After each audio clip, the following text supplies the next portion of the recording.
All right, we'll get started. Hi everyone, and welcome to Vespers. Whatever you've been doing today, whether you've been working or attending school from home, protesting police brutality against members of the Black community, or learning and reflecting about race in America and the Black Lives Matter movement, or something else, thank you for taking time out of your day to come together with the Coniston community. I acknowledge that everyone will be arriving here in different states of mental and physical well-being, so I hope that this space feels welcoming to all of you and can serve as a safe haven, even if briefly, from everything that's going on right now. My name is Josh Adler, and I'm thrilled to be leading Vespers today. I'm from Cleveland, Ohio, although about 10 months ago, my family moved to Newton, Massachusetts. I'm currently in Washington, D.C., where I recently completed law school. I spent 10 summers at Coniston. I started as a camper in 2004 and was a CIT in 2008. I taught tennis, kayaking, and canoeing over my years on staff and served as one of the program directors in 2012 and 2013.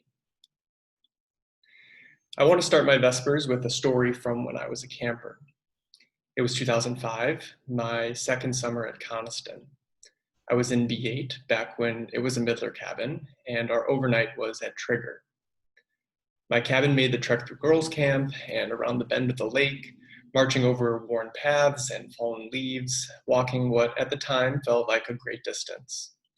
We counted off along the way and discussed what we were looking forward to doing when we finally reached the peninsula. After we arrived at the campsite, claimed our spots on the old wooden shelter, and scavenged the forest for firewood, we turned our attention to dinner. Two of our counselors, Marcus Stacy and Evan Glenn, had started a fire. As we prepared to make our meal of mac and cheese and hot dogs, the wind began to pick up. Unfortunately, this was before John McNair became Weatherman McNair with his fancy radars and his storm trackers. The skies opened, thunder boomed, and it began to pour. We hustled into the shelter as the rain extinguished our fire. I can't quite remember how I reacted or what I was feeling, but I have to imagine I was unhappy, disappointed, and probably worried. Thankfully, our counselors remained positive and reassured us that we were going to be all right and that we wouldn't go hungry. The hot dogs were pre-cooked and we could eat them without heating them over the fire. So we all huddled into the shelter, passed around the cold hot dogs and buns, and ate together on our sleeping bags. Max Rosen, who had been a cabin counselor for most of us the year before and was now a program director, had joined us for the overnight, and he started to tell us stories. As we ate the various non-melted components of our s'mores, Max entertained us with his imagination. Others soon tried their hand at storytelling too, and we laughed and listened until we grew tired. We went to sleep as the rain continued to fall.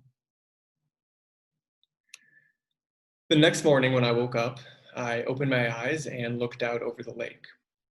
It had stopped raining, and there was a light fog hanging over the perfectly still water.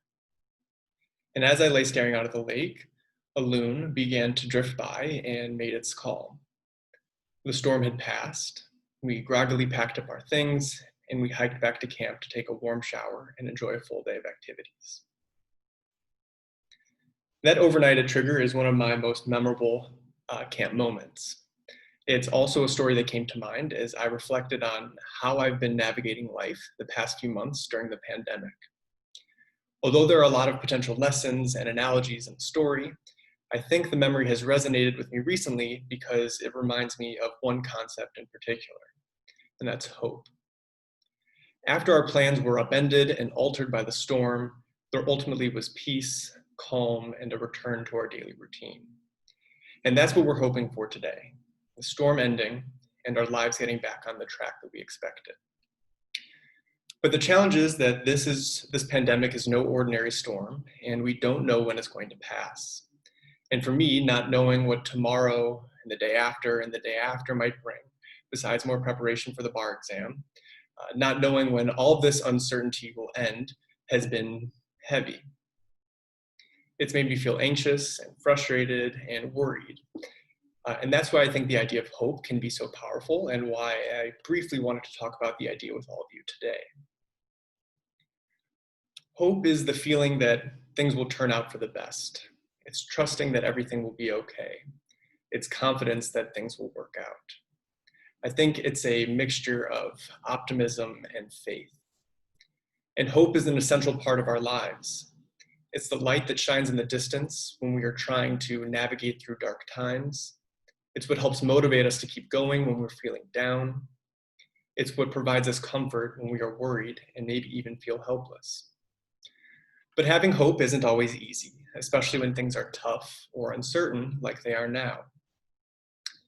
I can't just tell myself to have hope and expect to have it, even if I really want to.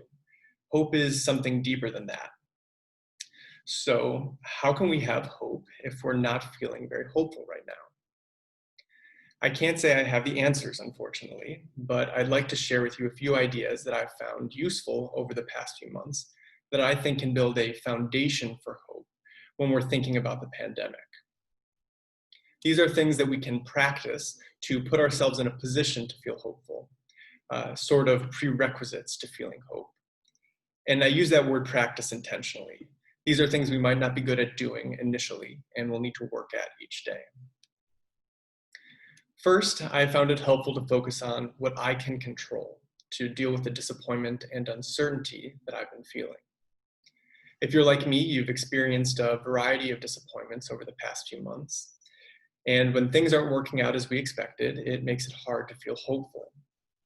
But focusing on things in our own control can help us overcome or at least manage our disappointments. Now, this is easier said than done because there is so much right now that feels out of our control. However, there are a few steps we can follow to try to take back the reins. Arthur Brooks, a professor at Harvard who studies happiness, suggests we follow these 3 steps: acknowledge, distinguish, resolve. To apply this just to disappointment, we start by acknowledging our disappointment and recognize that it's okay to feel that way. It's only natural to feel disappointment at a time like this. But then we need to distinguish our disappointment from feeling regretful and like we could have done something differently. There was nothing you or I could have done to prevent the pandemic.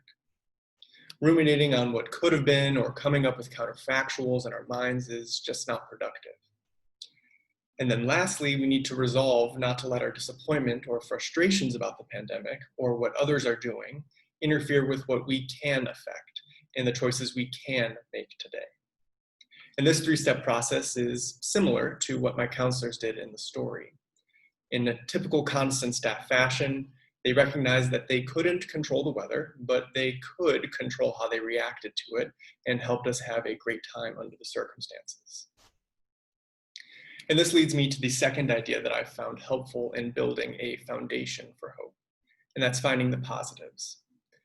Finding positives is something in our control, but it takes some effort, and we can do this in a few ways. We can do it by expressing gratitude for the things we still have to be thankful for in our lives, or we can pause to celebrate or savor the small things or the moments we enjoy. We can also do it by identifying silver linings. Although I often embrace the idea that the best plans are canceled plans, that certainly doesn't apply to all of life's plans, and certainly not for 3 months straight. So when I didn't get to have my law school graduation a few weeks ago, like many students across the country, I was disappointed. But a silver lining was that my school produced a virtual graduation that members of my family and friends were able to watch from home, including some who wouldn't have gotten to experience my graduation with me had it been in person. Consistently finding the positives, however small, can help build momentum for optimism and good feelings and create a foundation for hope. And this doesn't mean totally ignoring the negatives. I think it's necessary to acknowledge what's making us feel down. But once we've taken note of the negatives, we need to try to let them go the best we can and try to let the positives in our lives shine brighter in our minds. And the third and final way I've tried to build a foundation for hope is to stay connected to important people in my life. Communicating with the people we love and care about can remind us of the good in our lives and what we have to look forward to when this is all over. And hopefully, staying in touch with people is another thing in our control. Do not underestimate the power of a simple text or call to spark joy in someone else's life.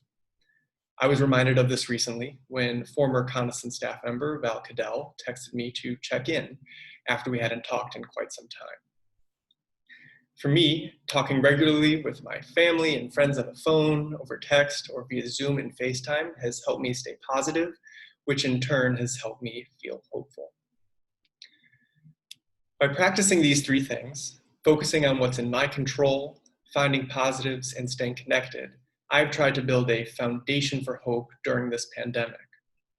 All that said, I recognize that just because these methods have been helpful to me, they may not work for everyone. Although the past 3 months have been tough, I know relative to many others, my quarantine experience hasn't been too hard. I have a comfortable place to live. I haven't experienced unemployment. I don't own a business that had to be shuttered. And thankfully, my family has not yet been touched by the virus. Any one of those things would make being hopeful even harder.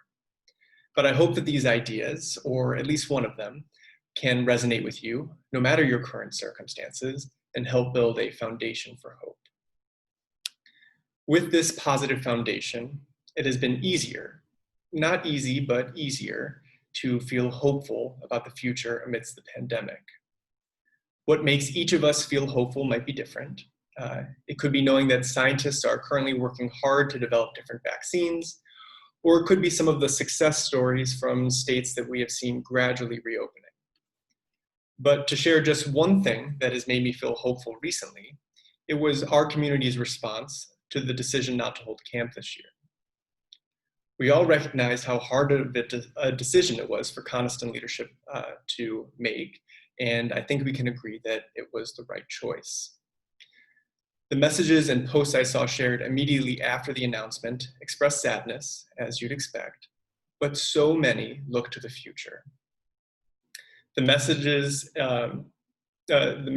said, "Until next summer," or "See you next year." They called on friends to donate or offered crafts for sale to raise money for camp, and they quoted from the Coniston song. "The Coniston sun has set, it's gone, but not for long, it will return. Tomorrow is another Coniston day." For all the disappointment we currently feel related to the pandemic, the messages and actions of our community expressed hope for the future. Like that rainy day at Trigger 15 years ago, this storm will pass. It's hard to know what our path to that calm morning will look like, and at times we'll feel sad or angry or helpless. But if we focus on what we can control, if we seek out positives every day, and if we continue to lean on each other, we can find hope. We can believe that there are sunnier days ahead, that everything will be all right, and that we will hear the call of the loons on Lake Coniston again soon. At this point, like we do each week, our virtual Vespers tradition is to take time to appreciate the people who have brought us into being, the people in our lives who have helped make us the people we are today. Let's take 30 seconds for silent reflection. I'll watch the clock.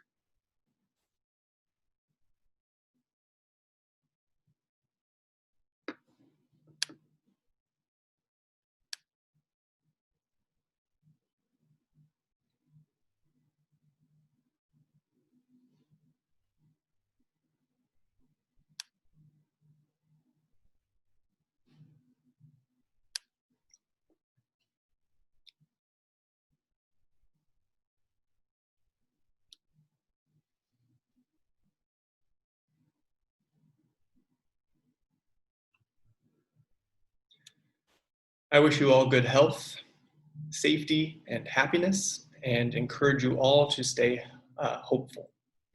I'll see you next week. Juniors, you can go to dinner.